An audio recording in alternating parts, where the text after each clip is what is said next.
আমি এই মুহূর্তে একটা স্ট্যাচুর সামনে দাঁড়িয়ে আছি, যেখানে 1914 থেকে 1918 সালে মুসানা এবং তার ছেলে তাদের শহরের জন্য তারা জীবন উৎসর্গ করেছিলেন। এর জন্য তাদের জন্য এই স্ট্যাচুটা এখানে বানিয়ে রাখা হয়েছে। ফ্রান্সের বিভিন্ন শহরে আমি দেখেছি তাদের যে সন্তান, সূর্য সন্তানরা তাদের দেশের স্বাধীনতা থেকে শুরু করে বিভিন্ন ক্ষেত্রে গুরুত্বপূর্ণ অবদান রেখেছেন, সেই শহরে তাদেরকে ঠিক এইভাবে সম্মানের সহিত রাখা হয়েছে। কিন্তু আমরা কি পেরেছি আমাদের 1952 সালে যারা ভাষা আন্দোলনে শহীদ হয়েছিলেন তার শহরে তার এইভাবে একটা স্ট্যাচু রাখতে?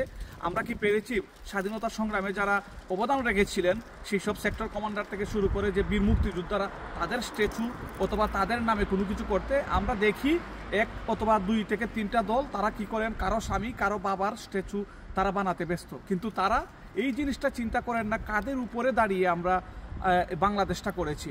আমার আশা থাকবে অবশ্যই তারা এই বিষয়টা যদি একটু নজরে আনেন, ঠিক এইভাবে তারা তাদের সন্তানদেরকে যেভাবে তারা সম্মানের সহিত রেখেছেন, আমরাও যাতে এই সম্মানের সহিত রাখতে পারি।